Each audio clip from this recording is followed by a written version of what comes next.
ವಿರೋಧಿ ನೀತಿಯನ್ನ ವಿರೋಧಿಸಿಕೊಂಡು ಇವತ್ತು ಹೋರಾಟಕ್ಕೆ ಕರೆ ಕೊಟ್ಟಿದೆ. ಆತ್ಮೀಯರೇ, ಕಳೆದ ಅನೇಕ ದಿನಗಳಿಂದ ಈ ರಾಜ್ಯದಲ್ಲಿ ವಿದ್ಯಾರ್ಥಿ ವಿರೋಧಿ ನೀತಿಯನ್ನ ಈ ರಾಜ್ಯ ಸರ್ಕಾರ ಮಾಡ್ತಾ ಇದೆ.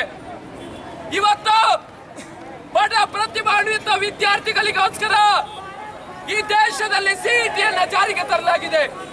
ಆದ್ರೆ ಕರ್ನಾಟಕದಲ್ಲಿ ಇವತ್ತು ಕಾಮೆಡಿಕೆ ಅನ್ನುವಂತಹ ಖಾಸಗಿ ಮ್ಯಾನೇಜ್ಮೆಂಟ್ಗಳು ಇವತ್ತು ಸಿಇಟಿಯನ್ನ ಮಾಡ್ತಾ ಇದೆ. ಜೊತೆಗೆ ಸರ್ಕಾರನು ಸಿಇಟಿಯನ್ನ ನಡೆಸ್ತಾ ಇದೆ. ಆದ್ರೆ ಈ ರಾಜ್ಯಕ್ಕೆ ಯಾಕೆ ಸರ್ಕಾರಕ್ಕೆ ಮಾತ್ರ ಸಿಇಟಿಯನ್ನ ನಡೆಸಬಾರದು?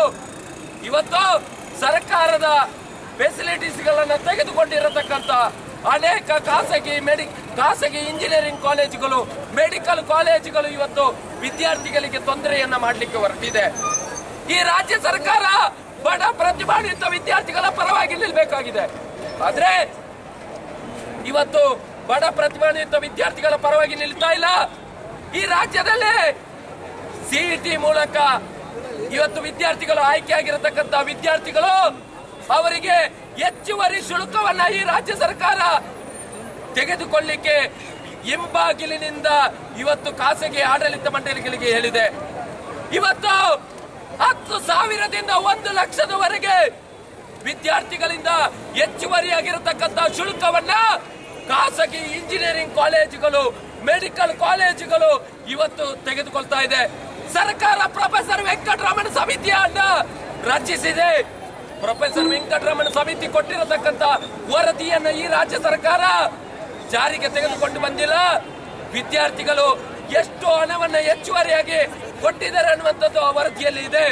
ಆ ವರದಿಯನ್ನು ಆಧರಿಸಿದ್ರೆ ಇವತ್ತು 50ರಿಂದ 60 ಕಾಲೇಜುಗಳು ಮುಚ್ಚುವ ಸಾಧ್ಯತೆಗಳಿದೆ. ಆ 50ರಿಂದ 60 ಕಾಲೇಜುಗಳಲ್ಲಿ ಕಾಂಗ್ರೆಸ್ ನೇತೃತ್ವದ ಅನೇಕ ಮಂತ್ರಿಗಳ MLAಗಳ ಕಾಲೇಜುಗಳಿದೆ. ಅದಕ್ಕೋಸ್ಕರ ಇವತ್ತು ಇದನ್ನು ಜಾರಿಗೆ ತರ್ತಾ ಇಲ್ಲ. ಸ್ವತಃ ಈ ರಾಜ್ಯದ ಉನ್ನತ ಶಿಕ್ಷಣ ಸಚಿವರಾಗಿರ್ತಕ್ಕಂಥ RV ದೇಶಪಾಂಡೆ ಅವರ ಕಾಲೇಜುಗಳು ಇದೆ ಇವತ್ತು. ಅದಕ್ಕೋಸ್ಕರ ಸರ್ಕಾರ ಹೆಚ್ಚುವರಿ ಹಣವನ್ನ ಹಿಂಬಾಗಿಲಿನಿಂದ ತೆಗೆದುಕೊಳ್ಳಿ ಅಂತ ಹೇಳ್ತಾ ಇದೆ.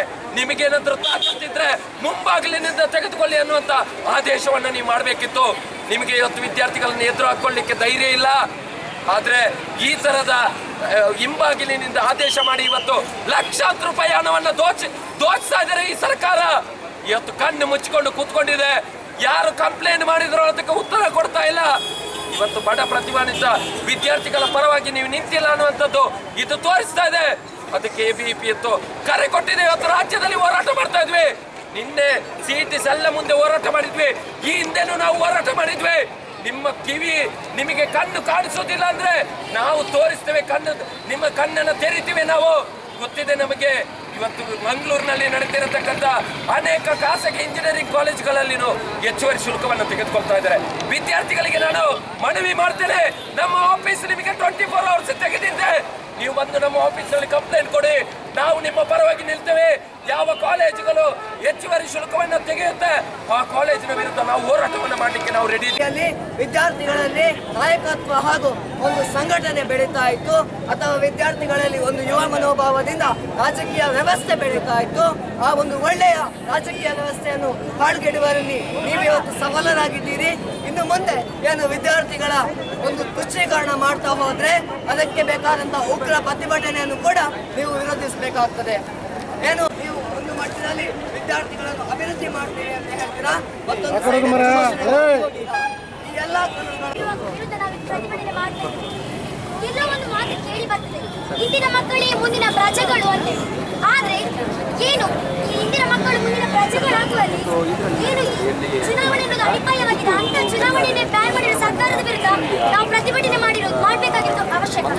ಯಾಕಂದ್ರೆ ಇವತ್ತೇನಾದ್ರೂ ಕಾಲೇಜಿನ ವಿದ್ಯಾರ್ಥಿ ಚುನಾವಣೆಯಲ್ಲಿ ನಿಂತು ಅವನು ವಿನ್ ಆಗಿ ಆ ಕಾಲೇಜಿನ ಸಮರ್ಥ ನಾಯಕನಾದಾಗ ಮಾತ್ರ ಅವನು ಮುಂದೆ ದೇಶದಲ್ಲಿ ಒಂದು ಸಮರ್ಥ ನಾಯಕನಾಗಿ ಸಿದ್ಧನಾಗುವಲ್ಲಿ ಅದು ಅಡಿಪಾಯ. ಆದ್ರೆ ಇಂಥ ಚುನಾವಣೆಯನ್ನೇ ಬ್ಯಾನ್ ಮಾಡಿರೋ ಸರ್ಕಾರದ ವಿರುದ್ಧ ನಾವು ಪ್ರತಿಭಟನೆ ಮಾಡುವುದರಲ್ಲಿ ಯಾವುದೇ ರೀತಿಯ ನಿಕ್ಷೇಪ ಇಲ್ಲ. ಹಾಗೆ ನೀರು ಕೂಡ ಅವಶ್ಯಕವಾಗಿದೆ. ಹಾಗಾಗಿ ಏನು